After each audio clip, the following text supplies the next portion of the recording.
Yes.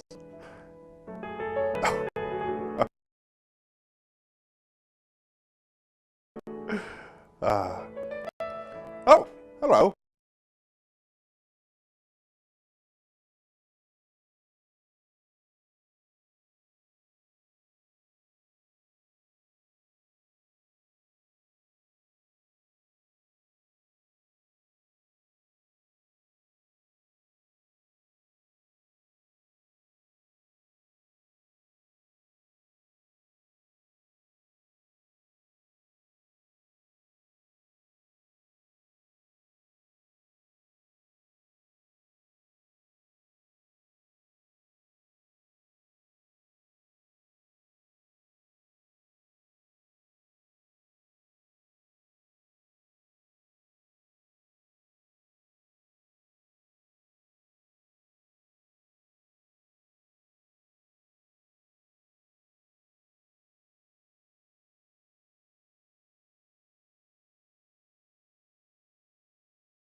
glass.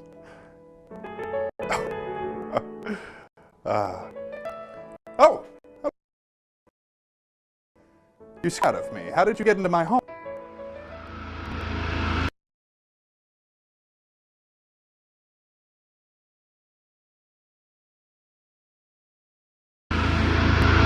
It's no matter.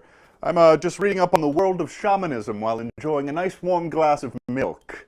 The history of milk is a funny one, I'll give you that, but the historiography on the real true history is something that's been a bit lackluster over the years. The historians in charge of that should lose their homes, their jobs, and their children if they have them. Maybe move to a private island. You suck.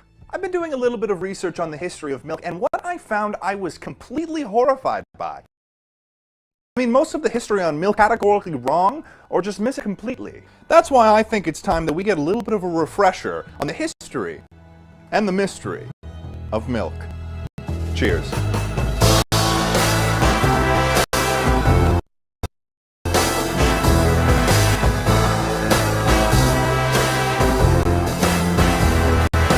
For the majority of 150,000 years have not been able to drink milk. Children can drink milk, but at about 6 or 7 years old we lose the enzyme lactase, which allows us to break down the sugars in milk called lactose. That's a real fact. I'm not lying to you.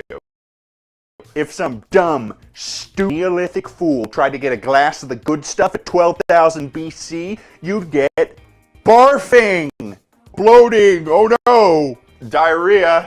Maybe explosive, needs more research. It's generally agreed upon that dairying started about 10,000 years ago, right around the same time that we started domestifying the animals, which is the cows and the sheep and the pigs, and making chihuahuas. If we didn't start domesticating 10,000 years ago, we wouldn't have critically acclaimed Beverly Hills Chihuahua starring Hollywood sweetheart George Lopez, okay?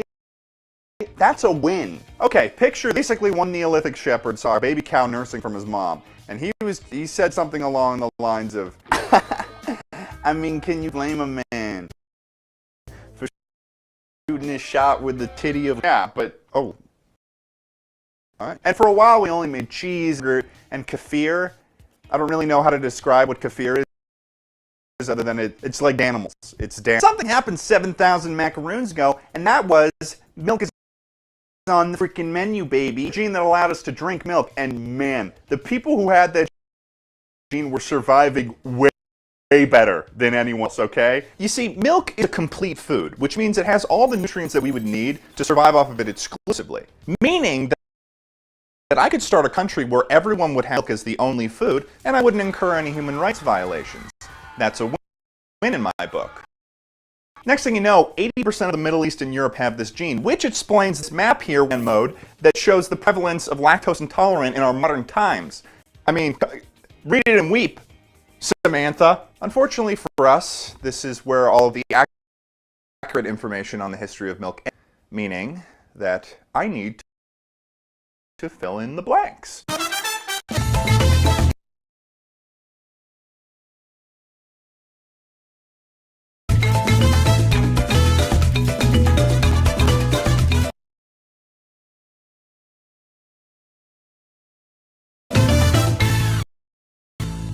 Now, the way that the milk industry worked, there was these small farms that would make milk pretty much for themselves and then sell the rest to the local town or milk dealer. I don't fucking know. The first real milk industry tycoon was none other than American colonist Shimshaw Creamtime. And okay, I know, ridiculous. Name had ridiculous names back then, and don't you fucking dare Google that, you listen to me. He ran a farm based in Utica, New York. He discovered that one of his cows was actually the largest cow ever recorded in history. A mega cow, one might say. Its name was Charles. Now, Charles was able to produce more milk than the cumulative output of every other cow on Shimshaw's farm, and also every other in the county, which is a lot of fucking milk. It's an absurd milk, actually. If you'll take a look at this graph here, that's how much the average cow produces per day, and this is how much fucking Charles produces in a day. What the fuck? What is going on there? We're talking scary amounts of dairy here, okay? And I'm not rhyming with jest. I am rhyming with fear. With all this extra profit from milk sales, Creamtime was able to purchase all of the surrounding farms in the area to make one new dairy company under the name Creamtime's Creamtime. Bad name, I know, but I don't write the history here. So, you know, don't shoot the messenger. Am I right? Let's move on. Trust me when I say Creamtime was having a good time with it, right? He was sending it to the Taj Mahal. He was sending it to the princess's house. He was sending it to Phil. Phil's a good glass of the good stuff every now and then, all right? What can I tell you? Welcome to the White House. At the time, about 80% of the drink market was taken up by the water industry. So obviously the executives at the water industry businessmen in colonial America, also known as Wabika, had a bit of a problem with this. So, I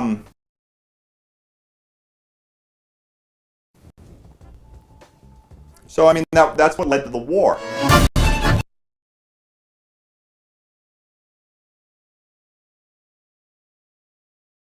This is kind of always what I've wanted to do. It was just kind of, people made me think that it wasn't a lucrative career. You couldn't actually make money in it, you know, this, that. I was cashing people out, and I was like, oh, that is not the case at all. Like, this is incredible.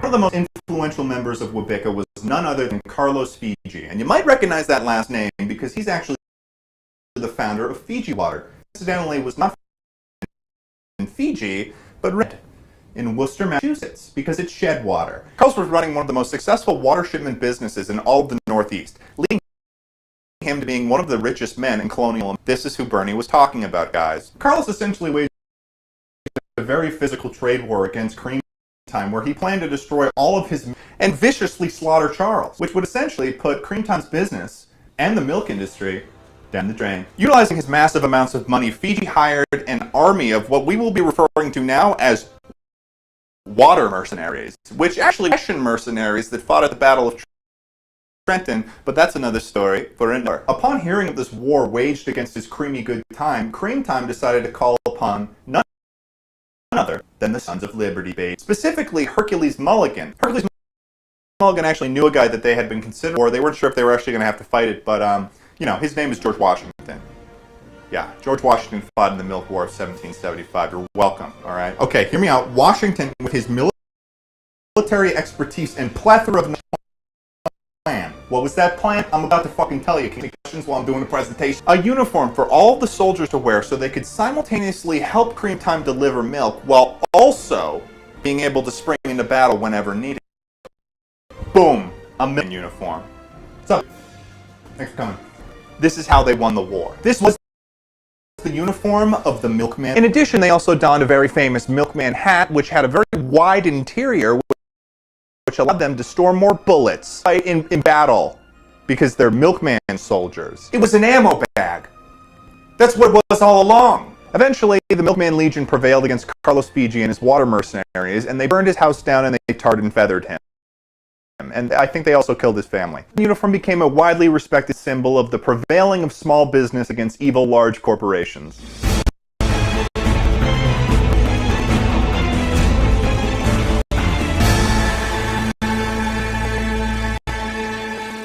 One cannot talk about the history of milk without first touching on the event that was appropriately named the corruption of the Golden Cow that occurred in World War II. Essentially what was going on was the German army had been researching specific artifacts of power in order to gain themselves a footing in the war. Through their research, they discovered the ancient Egyptian tomb of the Golden Cow, said to contain the most powerful dairy known to man. Legend has it that if you were to drink the milk from the Golden Cow, you would gain the powers of God itself, which is a little OP, I'm gonna be honest, and also a cow.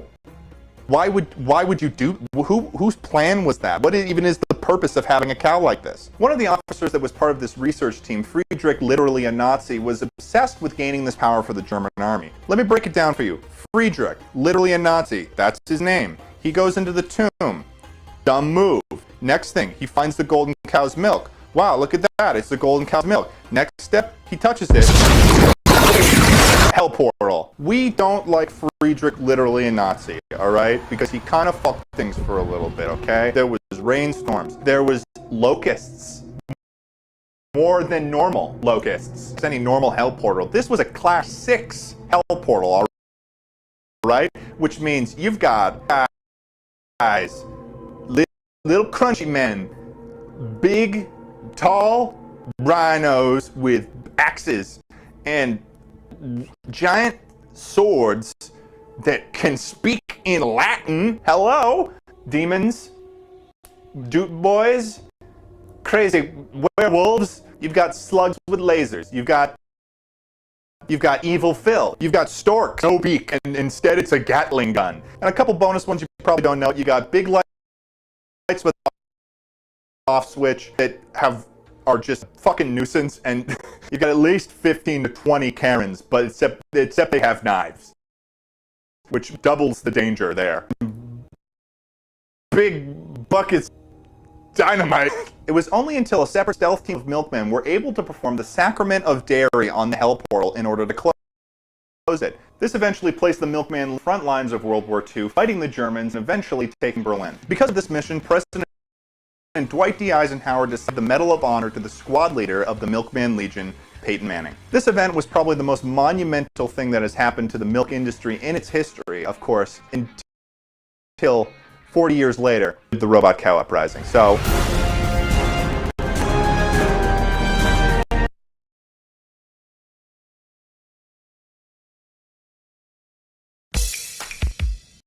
this is Dave, head of marketing at a use Grammarly to handle a tight deadline. 2 weeks? Not a deal. Good thing Grammarly's tone suggestions can help move things forward, because confidence can make the impossible feel possible. Now, you just have to tell your team. 2 weeks? You got this, Dave. The right positive tone can create them, because there's work to do and a new product to launch. Now look at y'all. Good team. And here we go. With a big pitch, you need a little charm. A more personable and friendly approach can help win over clients. Dave, did the right tone just convince them to buy it all? It did. It's a hit. It's everywhere. You've seen it everywhere. I've seen it.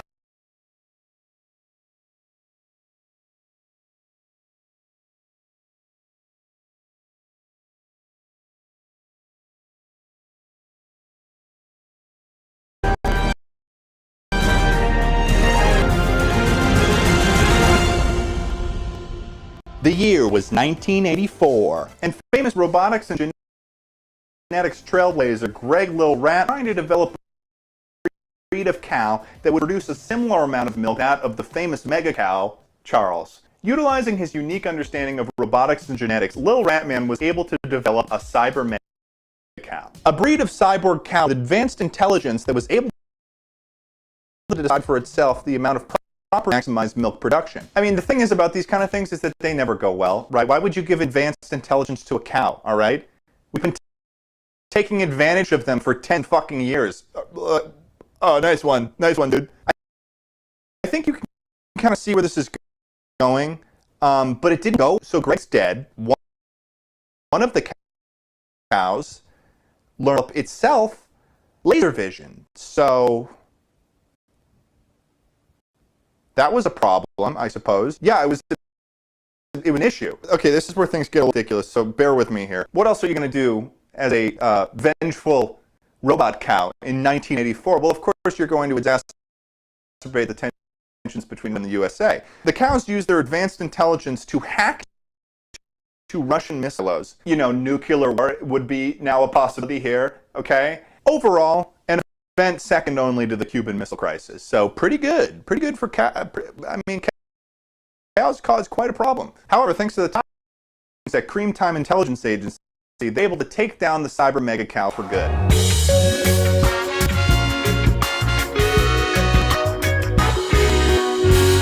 So here we are, present day. Stuff's going well, I guess. Join me, folks. This has been factually true in real history. I'm your host, Ted Nivison. See you next time.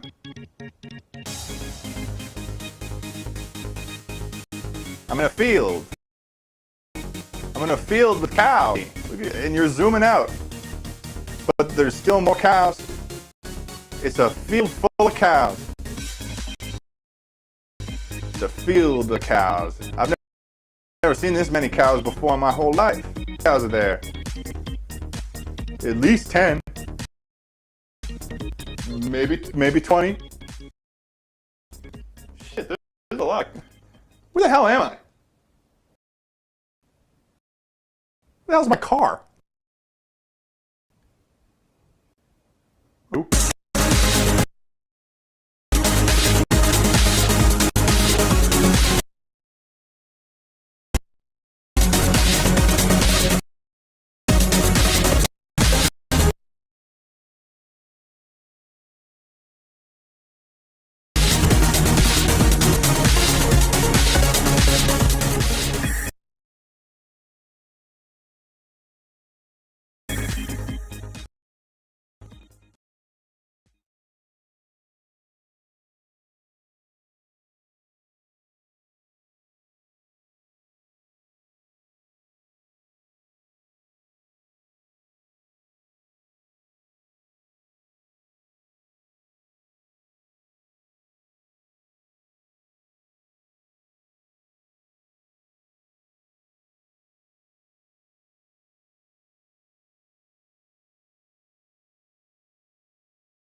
Everything that you've known about is wrong. We all know what pizza is. A delicious flatbread with cheese and toppings, a variety of forms and flavors. We all remember the coveted pizza party in elementary school where we'd get a slice so damn thin that you'd think that we're food in a post-apocalyptic chocolate.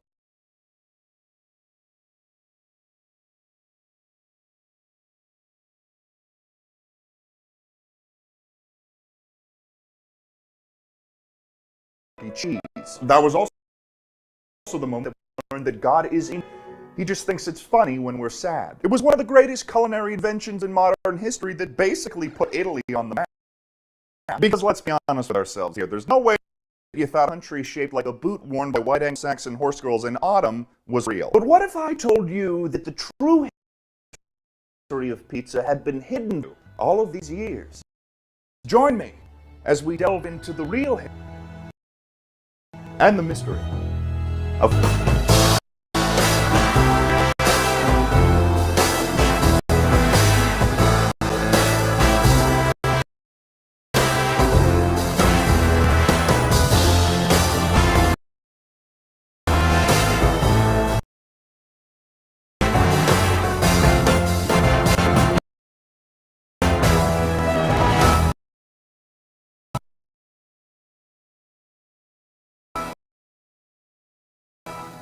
many people would initially assume that pizza found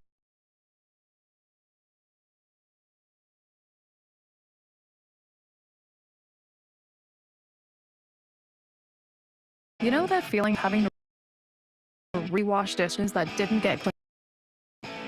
I don't. New Cascade Platinum Plus with double the Dawn grease fighting power and double power for a no rewash clean cabinet ready shine. New Platinum Plus. No pre-wash, no rewash, or your money back.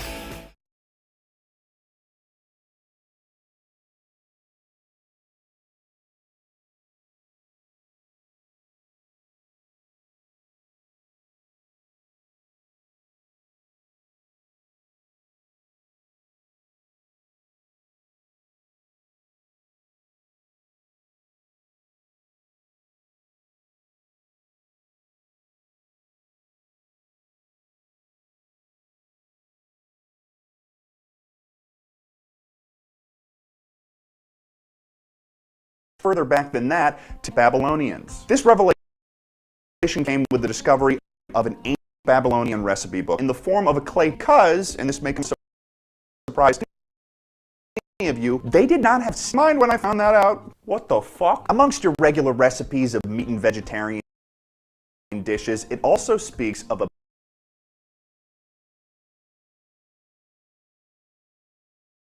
particular recipe with a flatbread with vegetable toppings on it. Sound familiar? Ancient. What makes this finding even more interesting is that the Babylonians were famously known for their development in math and science. In other words, they were a bunch of ancient nerds. Due to a lack of having no friends and being a bunch of fucking dorks, they calculated the area of a circle by taking 3 times the square of its radius, which gave a value of pi, or close to it. Yeah, that's right, pi. We're talking 3.14159265332847937842695029941009749445. But why do you think they call it pi?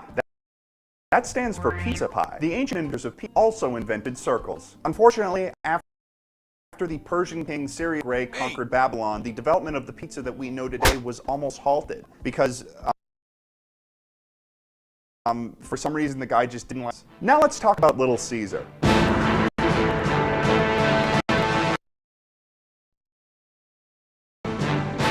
One of the most influential people in the history of pizza was born in 70 BCE as none other than the son of Julius Caesar II. Many historians think that Caesar only had one son, but a seasoned pizza scholar like myself knows that that's not the truth. And those other historians can actually go huff paint. Caesar had this child, Octavia, but he wasn't married to her, which is bad. Drama, deceit, adultery. This child was a bastard.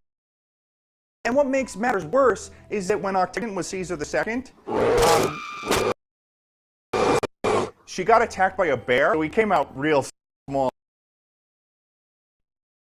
And we're talking like really short. This guy was, when you're really short and nobody talks to you because your dad doesn't love you, you do things to mask the pain. This was Little Caesar's situation. The dude was miserable, but that caused him to have been lost for many years. Little tiny Caesar was the first person to put toppings on focaccia bread, making it a trend with the local village. And let me tell you, they loved him. He was having a lot of sex. And the power of this early pizza was spreading through the Roman Republic like a wildfire, as well as of freedom and individuality that pizza often promotes. Unfortunately, this was around the same time his father, Julius Caesar, had declared himself leader for life of the Roman Republic, who just so happened to not be a fan of those themes. With toppings on it, he was ambushed by a group of thugs who just beat the crap out of him. They beat him. Historians think that he may have gotten brain damage because the only recorded thing that he said after this event was pizza, pizza. From that moment on, Little Caesar society by his own father, which is super rude, not cool, and only devout followers of underground apprenticeships. Again, it seemed like pizza could go extinct, which is tragic. That is, of course, until pizza.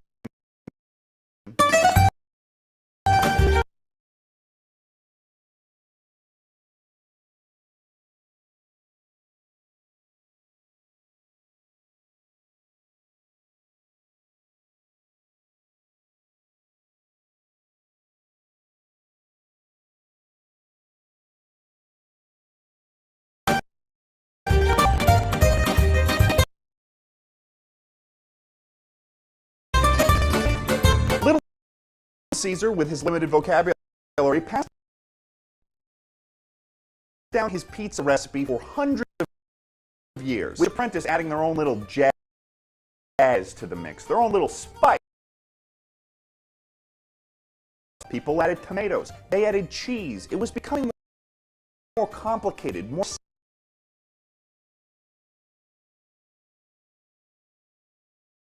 scientific. Italy was suddenly a booming paradise of pizza technology. Pizza diversified and People often like to call it the Renaissance. Personally, I would call this period of time the Renaissance. I think I would call it pizza time. Italy's got a pizza and an oven. Italy's cooking up some real good Pizzaville.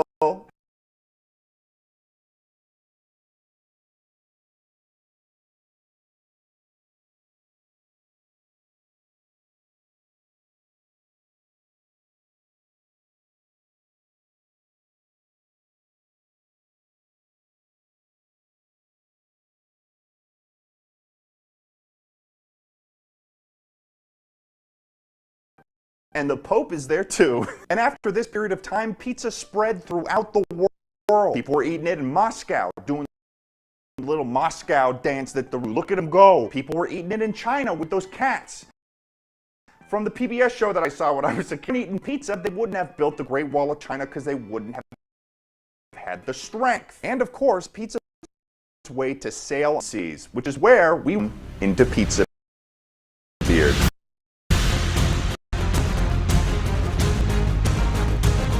With the discovery of the New World also came the discovery of great economic prosperity on the high seas. And of course with this came pirates. There are legends of a great pirate by the name of Giovanni Lufacci, who was the captain of a ship called the Doughboy's Embrace. However, like the fate of many pirates when they set out onto the open seas, him and his crew fell ill to scurvy.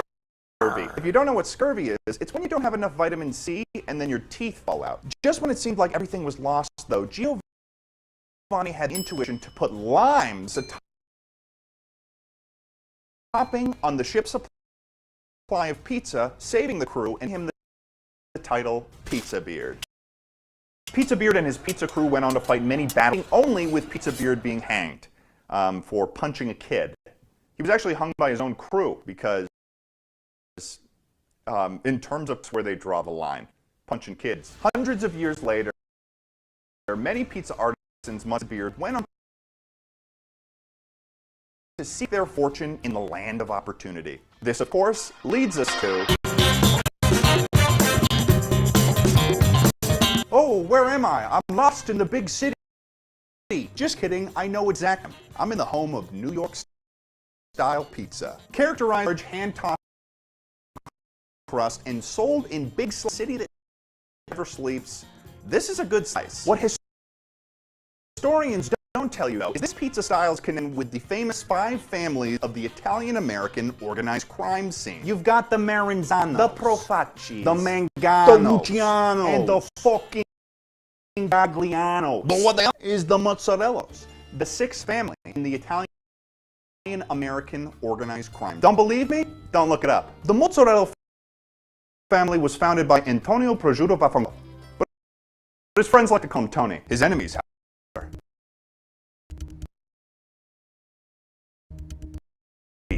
and I don't know why. So similar to how many organized crime syndicates engage in loan sharking, the Mozzarellas followed a similar model, except that in their case, they called it pasta sharking. They pretty much controlled the pizza economy in New York by having a stranglehold on the pizza sauce imports into the city, and then selling it back to the pizza shops at exorbitant rates. Talk about cool but rude. Obviously this was not good for the city of New York, or New York style pizza. I mean, the fucking every pizza more expensive. Pizza should be cheap, all right? And don't take it from me, take it from Socrates, because he's the one who said that. So one day, Joe Lombardi, son of Ginevra Lombardi, who founded the very first in the United States, founded the Staten Island Dough Tosser Book Club. This was a team made up of the best pizza makers in New York City. You've got Joe Lombardi, Vito Pastigliano, Giorno Salami, Carm Gabagool, and Tony Doorbell. These guys were some of the toughest pizza makers in New York City, and they were sick of mozzarellos, schizzarello, let me tell you. Why was it called a book, you may ask? Nobody ever checks what's going on in a book club. Because nobody cares. What happens now, Lombardi and his crew of dough tossers burst into the Mozzarella headquarters, and they kill Antonio Prosciutto Vaffanculo Mozzarella. But not before giving him one final slice of New York City, but this time, the blood of his beloved cat, Bologna. After that, the Mozzarella failed, and pizza in New York City thrived like never before. Also, Also, the Teenage Mutant Ninja Turtles are real because... Whatever. Let's talk about...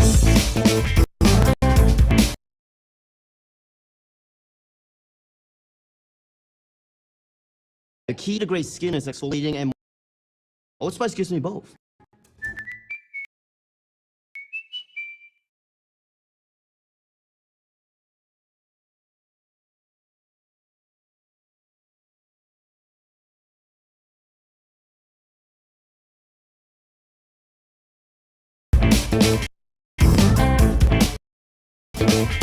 Chicago, miserable winters, and the Cubs, a baseball team that took more than a century to win the World Series a third time. But there's more Chicago than misery and pain, because this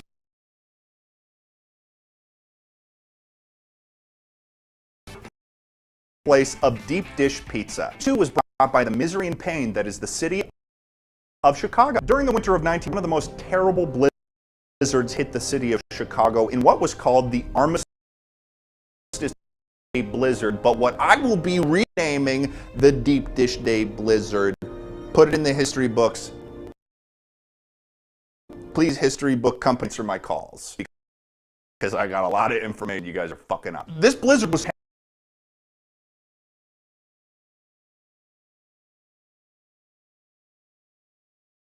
hence that people were forced to descend into the Chicago Grand Catacombs, which are very similar to Paris, almost identical. And the reason for that is because of a dimensional shift that happened in 1912. To explain, so please, for the love of God, just bear with me. Basically, 1912, our reality of Chicago received the catacombs from another reality in which Paris was Chicago and Chicago was Paris. Are you with me here? In the Eiffel Tower, but then Lake Michigan is behind it. That's the other reality. And then France, but they have the Cubs. From what we know, that's the only thing that's different. This is called Dimension 1C, of the survival within these catacombs with Rudy Malnati and Ike Sewell. And these guys had the idea, just food and water that what they ended up finding was an ancient pizza shop that, upon closer inspection by archaeologists, to be the burial site of an apprentice of Little Caesar from Dimension C. But in that dimension, his name was Big Caesar.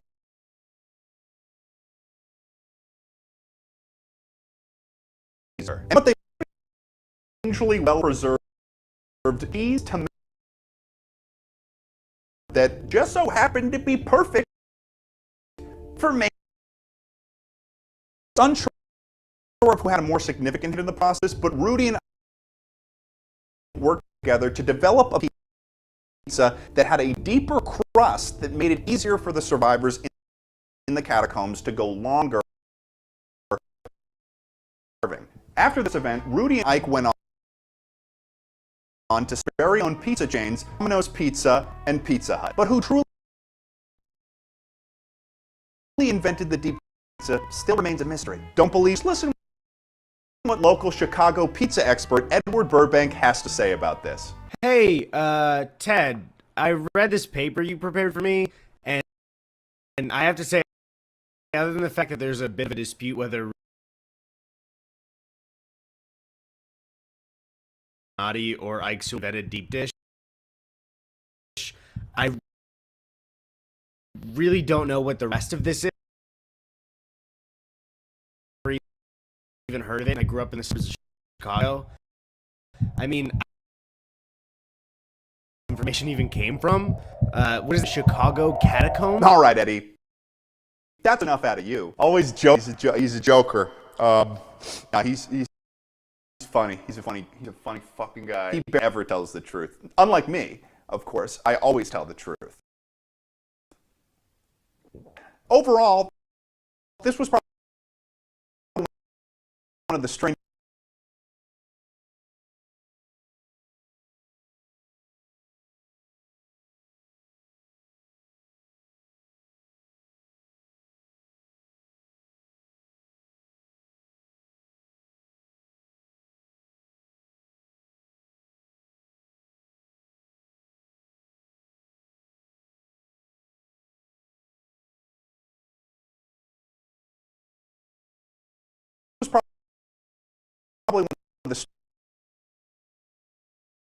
stranger situations that that is, of course, into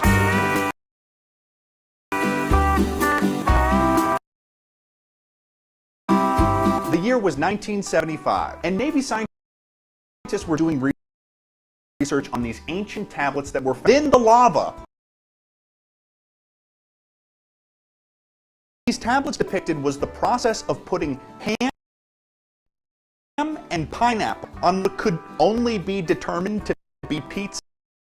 That looks like a pizza to me. Radioactive dating determined that these tablets were more than 10,000 years old. Given nature, the science to avoid completing the recipe that is depicted on the tablets. But a rebellious researcher, Bob Samuel Armander, that's his real name, decided one fateful night that he didn't shit and he was going to complete the recipe himself. Right, so here's basically what happened. Pizza looks yummy. My belly. He adds ham and pineapple pizza. Probably a poor choice. He puts it in the oven. And as you can tell by that glow, it's finally he takes a bite of pizza. Hell portal. Don't like Samuel Charmander because he kind of fucked things for a little bit. Volcano was getting ready to erupt. The fucking kite out of the ocean from Pacific, just any normal hell portal. Okay, this was a class 7 Omega hell portal. You've got green goblins, green and swift, fast rats. They're quick on their feet. Oompa Loompas.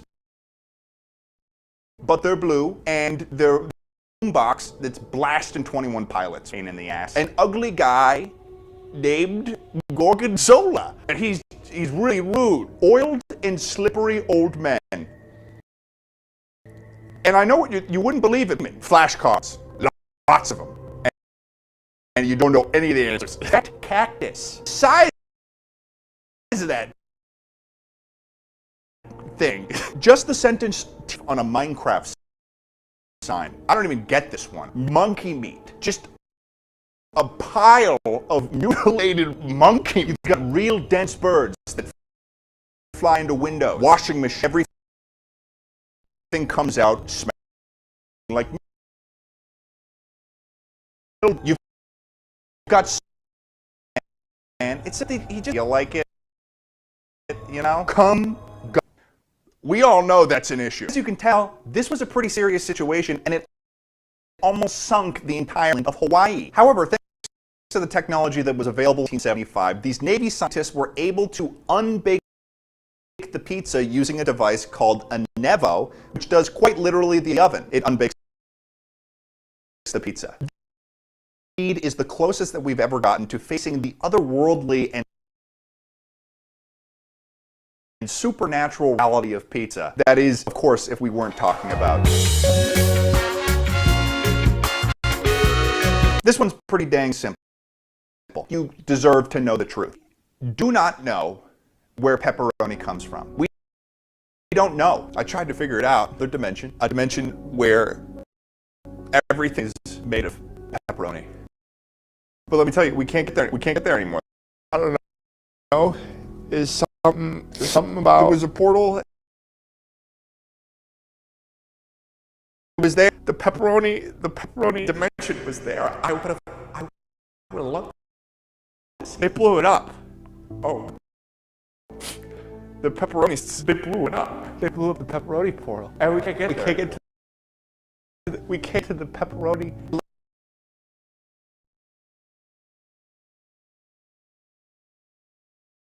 And it waved me. They took the day. There you have it. Folks, there you have it. And we can't get back. Right? Because the pepperoni separatists, they destroyed it. Something about Molotov cocktails and C4. I mean, come on. overkill. Pepperoni will be the next resource war, before the water wars, before the oil wars. It will be pepperoni that the last great war is fought over, because we can't get it more. And we're running out of pepperoni. And we're running out of time. Thanks so much for joining me on this episode of Factually True History. I'm your host, Ted Nivison. Thanks for watching.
The quicker picker-upper.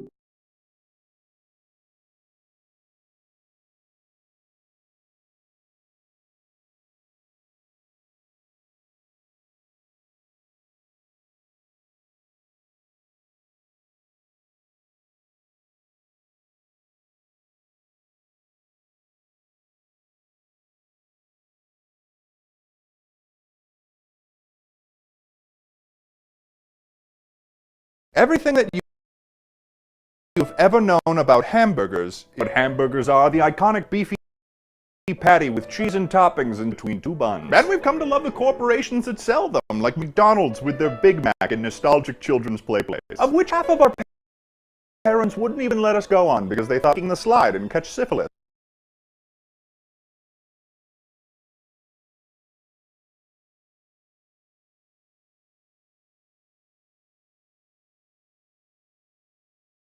But that's just as much part of eating mud or torturing small animals. So what did they know? And while hamburgers seem to have an identity that's as American as a coup in a third country, the reality is the true history of hamburgers isn't from here.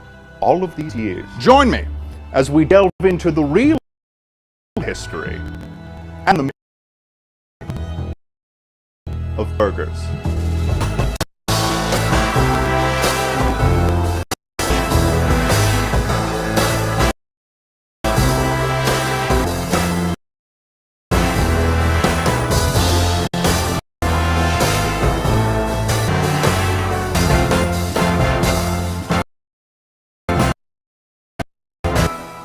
The invention of the hamburger is a highly disputed topic in the historical culinariography world, with many thinking that it was invented around the beginning of the 20th century. However, the historian wants you to think, and I ain't that guy. To find the true origins of the hamburger, we have to travel much further back in time, all the way back to...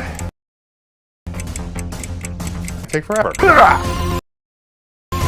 There we go, 2 million years ago, I'm not even joking. The discovery of toolmaking was a major milestone in human history, transitioning our ancestors from little beta weirdos gathering berries to male hunters and craftsmen. We started making things that sting. These were basic tools, like hammer stones for skull breaking or sharp stone flakes for cutting, but it allowed them to hunt and process the meat of the animals they encountered. And later on, with the discovery of fire, they were able to utilize these tools to up the meat and then form them into patties that closely resemble the hamburger patties of today.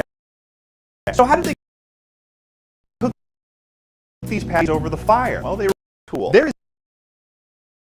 an extensive classified archaeological record in the Smithsonian Archives. Up to 25 highly preserved artifacts of what scholars believe to be the equivalent of the burger flipping spatula of today. Beyond that, fossilized meat patties have been discovered in ancient caves in Europe, Africa, and Asia. Fossils provide us with a rare glimpse into early hamburgers, including those from large herbivores such as mammoth and bison. These are groundbreaking archaeological finds, such as these cave paintings found that depict people eating burgers, giving us an idea of the cultural significance of burgers in our prehistoric ancestors' lives. Around 10,000 years ago, wild ox was first domesticated, which led to the production of beef and milk. This led to the invention of agriculture, which eventually led to the adoption of the hamburger bun. This was pretty sick because previously were placed between two large mushroom caps, as can be seen in this cave painting. The problem with that was we didn't know which ones were poisonous, and anyone who figured it out had died. You can probably tell that hamburger has always been in humanity's history, but let me first to tell you, it didn't stop there.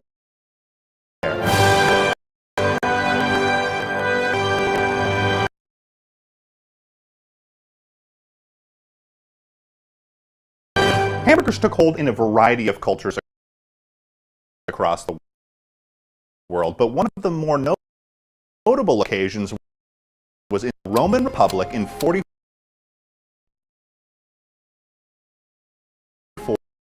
year for life of the Roman Republic, and shortly after on Caesar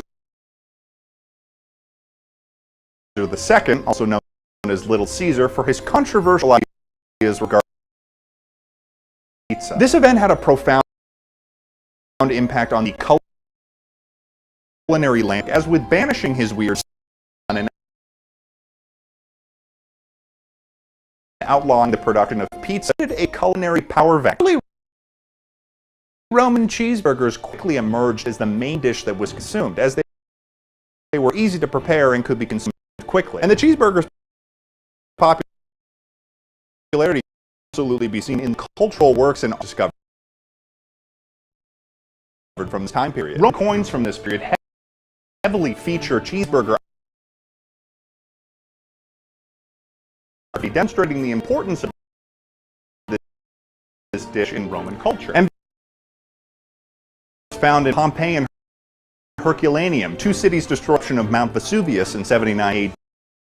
If you were paying attention in school, you would know that. Depict scenes of people enjoying burgers at banquets and street stalls. The rise of cheeseburgers also coincided with the rise of the Roman Republic, which had a spread of cheeseburger culture throughout the Mediterranean world. And later on, this would lead to strife in math and science, such as when Greek mathematician Archimedes was able, when he was inspired by the cheeseburger he was having for lunch. Oh yeah, that's right. Right? Pie. We're talking 3.14159265358 9384626438279 28841973993 58209 and born in 445.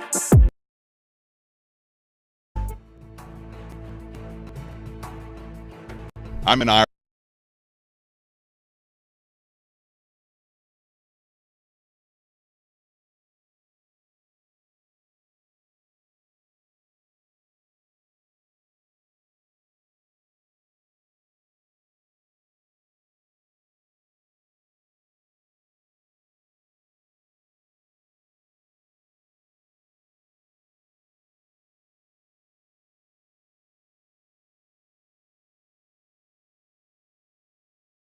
I'm in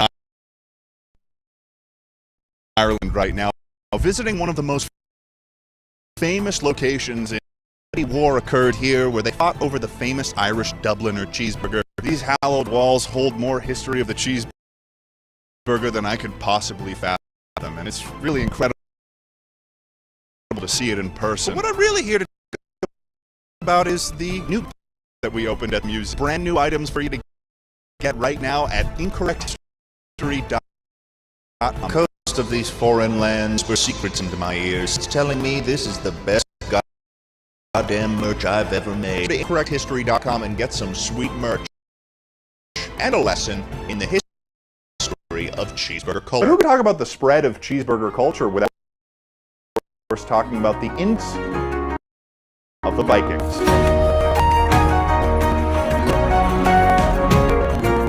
The Danish Viking invasion of England in the early 11th century is a very event in European history. The Vikings, led by King Sweyn Forkbeard in 1013 AD, and they succeeded in kicking ass and taking names across the country and allowed Sweyn to be crowned King of England. What most historians don't mention, though, is that one of the factors that led the Danes to success was their cheeseburger. This food gave the Vikings the strength and vitality they needed to fight on the battlefield, as well as endure long marches in harsh conditions. And another key element of the Danish army was famous berserkers. Look at that guy. He's scary. I don't want to mess with him.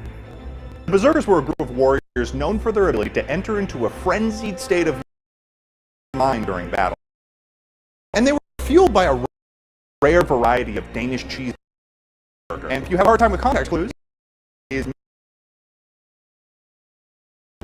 that's bear me. This burger put the berserkers into a wild fury that is known to scholars as a bear burger. These guys were absolutely insane. We're talking like ripping people in half, running around the battlefield in like a bear, like they're a furry to a character, but like in a scary way. Berserkers were particularly fearsome and earned their spot in legends, such as Eric Wolf Sandwich, who led a group of Vikings on a daring raid on a heavily fortified English castle, discovering a treasure trove of invaluable Ragnar Lothbrok, who is known to handedly slaying over 100 English soldiers, all while eating a cheeseburger.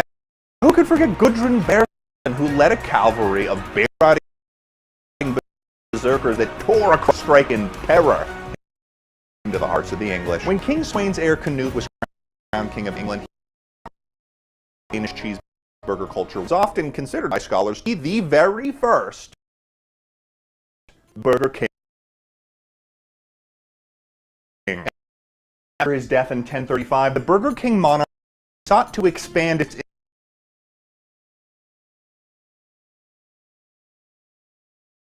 influence of Vinland, known to us now as Toledo, Ohio. Of course, in the history of the burger, some stories are held by individuals, such as the case with Van Gogh.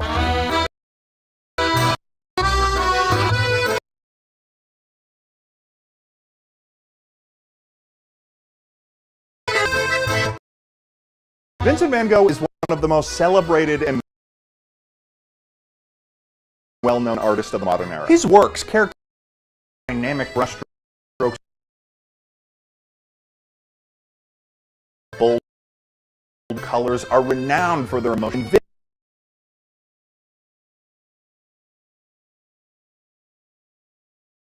Representation, basically the guy could paint. And while much is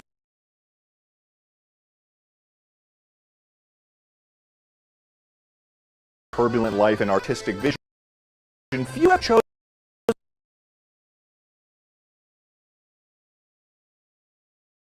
to delve into his lesser-known period of inspiration,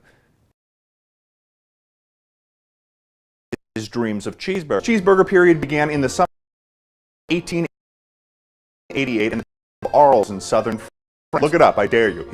He was there. According to the letters written to his brother Theo, he was plagued with dreams of food that he had never encountered before. A sandwich consisting of beef patty, cheese, and crisp lettuce and tomato, all served on a toasted bun. Though initially confused and disoriented by these dreams, Van Gogh soon became fixated on them, painting, sketching images of cheeseburgers in his spare time. Burger-inspired works were a departure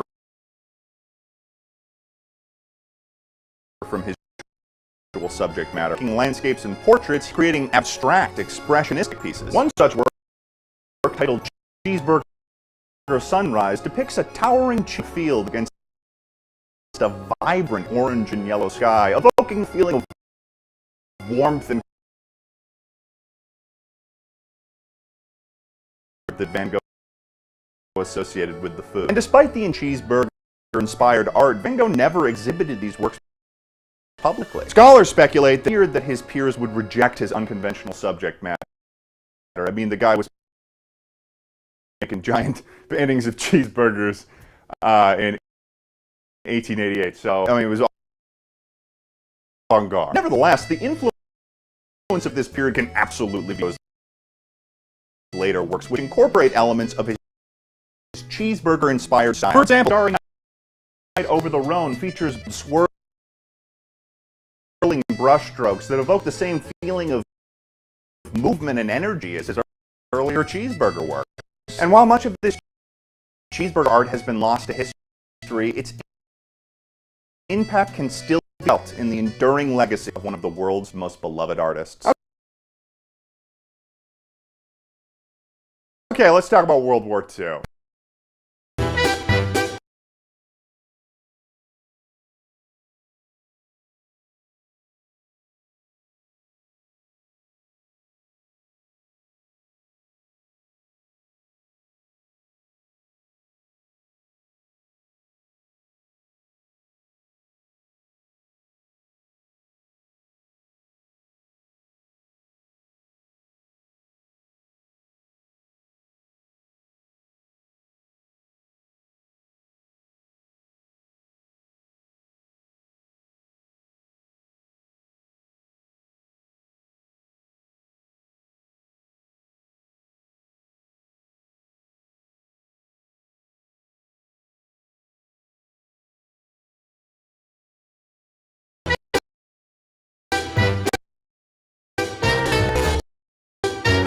America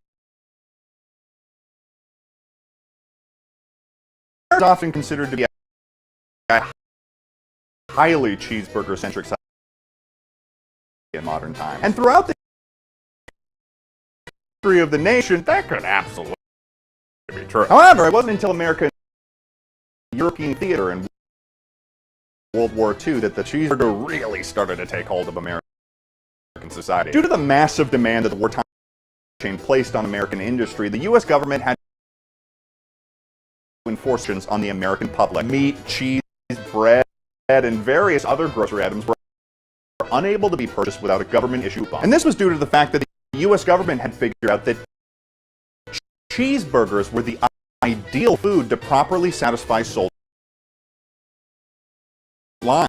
U.S. Army soldiers were supplied with Type C rations, almost always contained cheeseburger. And the strength and vitality American soldiers got from consuming these C-ration cheeseburgers allowed them to make great strides and turn the tides of the war. That's right, ladies and gentlemen, cheeseburgers beat the Nazis. Some soldiers even used questionably obtained Pentagon files that they obtained a certain reported having a noticeable increase in sweating, and this was later referred to a condition known as the meat sweats. Either way, upon returning to America, these soldiers were celebrated for their bravery, and with it, the cheeseburger was viewed as an enduring symbol of patriotism. Of course, not all things regarding the history of the burger were sunshine and roses. It's definitely not the case with the 1985 Hamburglar murder trial.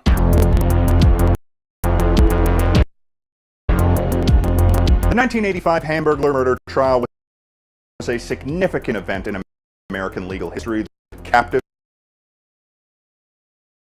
the nation's attention. The case involved the notorious criminal known as the Hamburglar. Yes, he is. Hamburglar was accused of committing rape towards the reigning monarch of the Burger King Kingdom, Burger King, as he was trapped out of his diplomatic trip to the White Castle.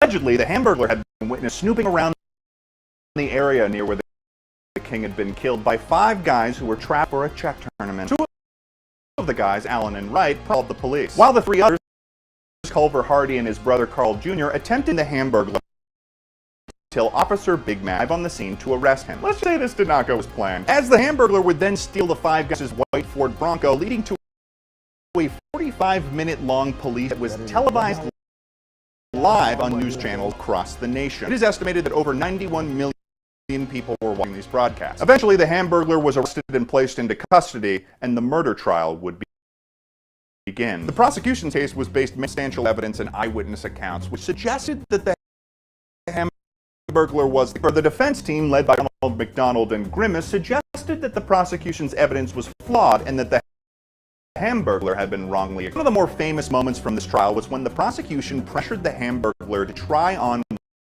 one of the critical pieces of evidence: a cartoonish red glove found at the crime scene. Some legal scholars like to argue that the reason not fit the Hamburglar was because he was already wearing an identical red glove, but nonetheless, this controversial acquittal of the Hamburglar. This entire situation later be recounted by the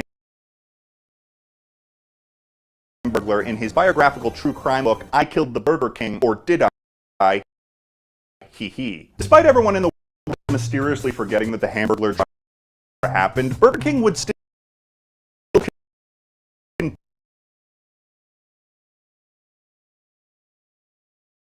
continue its streak of 83 Burger King after suffering the loss of their beloved king. Sought means to reinvigorate their brand. What they ended up doing is partnering with popular game developer of the highly anticipated live-action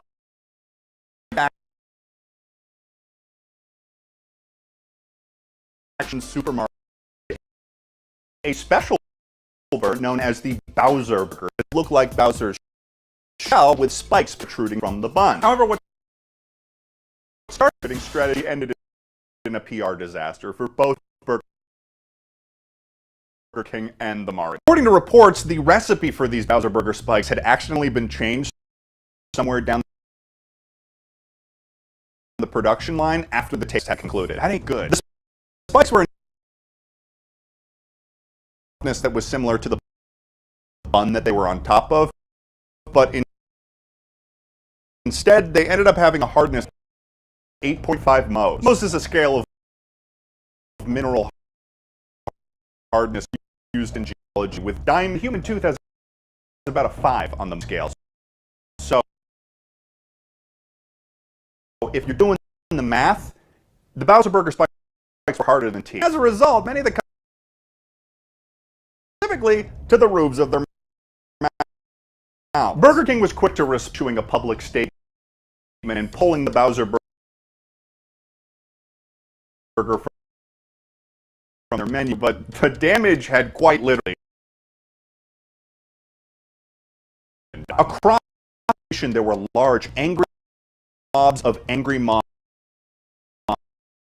going from Burger King to Burger King and burning them to the ground. This controversy also affected the Super Mario movie, as people would plan to take their children. The movie became wary of associated with the franchise. This created a cloud of doubt over the entire brand, and the movie ultimately failed to live up to expectations. I mean, take a look at the box office. A lift from Wikipedia.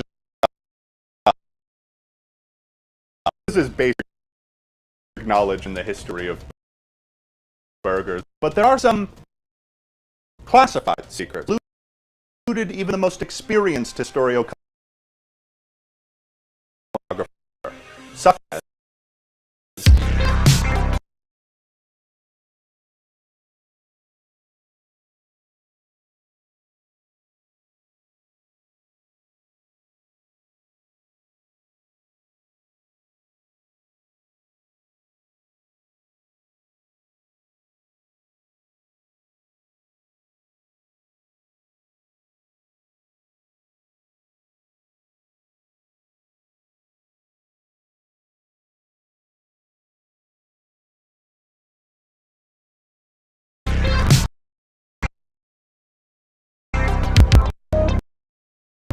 The year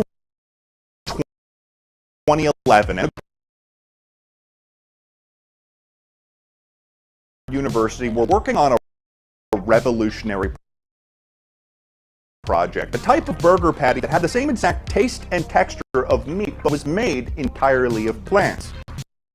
Some would call it an impossible burger. And while this concept was controversial, a team of researchers could help for breakthroughs in other fields, such as finding a cure for cancer or hello. And they were on the cusp of success, mind you. They only had a single drop of soy protein left in order to finalize their creation. They were almost, what the researchers were not prepared for was what happened next, because basically without any warning,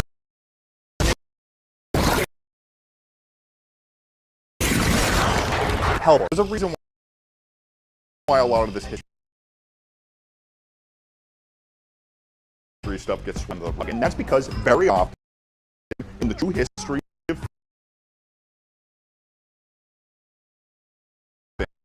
hell portals up and demons emerge. I don't know what to tell you. It's a lot easier to do than it would. And 100 ways to do it accidentally, and most of the time when it happens, especially because in this case, this was a class 5 epsilon hell portal. Got goo-boos. You don't want to mess with the goo. Grease sentient pillows with no.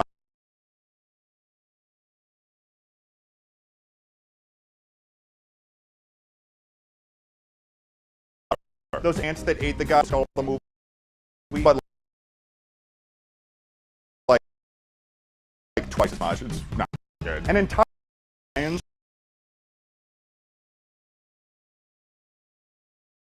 pattern balding and an ability to smell real bad. That one goose that lived by the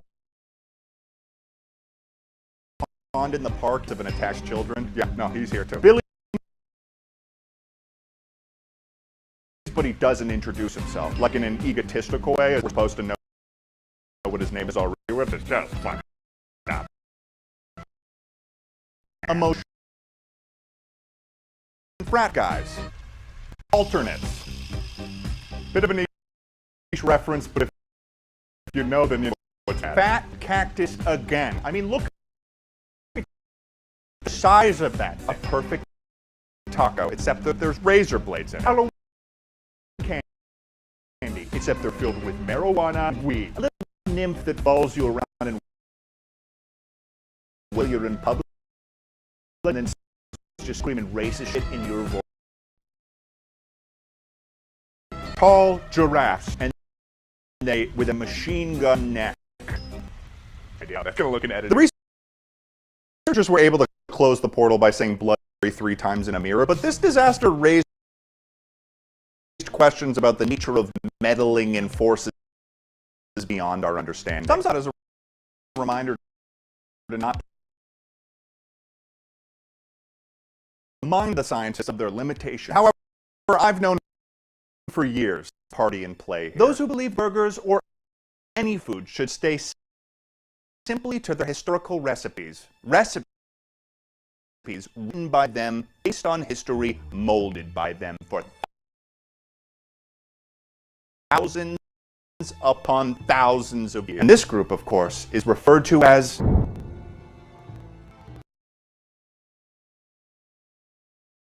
the Dark Council. Is a society of food purists who have been acting in various cultures and societies for thousands of years. While their work is not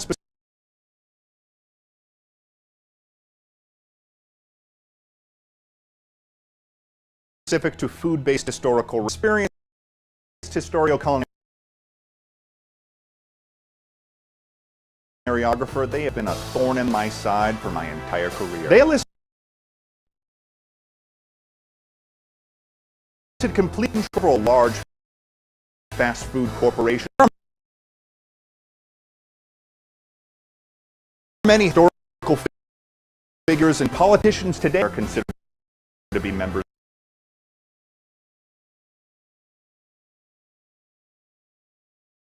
of the William Howard Taft, Mother Teresa, Tucker Carlson, Al Gore, Judah. All known members of the dark. You can see their meddling across the entire history of the burger. Who changed the recipe for the Bowser Burger? Dark Council.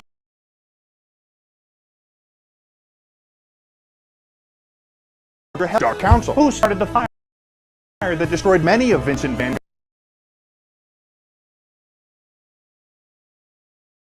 Gogh's early works, including her paintings in January of 1886?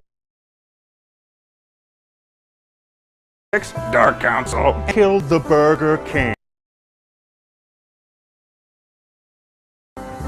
Well, it was probably the Hamburglar, but the frickin' Dark Council covered it up, that's for goddamn sure. And while the Dark Council may be constantly meddling in the true history of the friends, I will always be here, fighting them to set straight. Thanks so much for joining me on this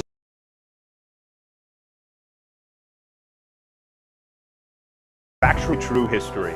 I'm your host, Ted Nivison. I'll see you next time.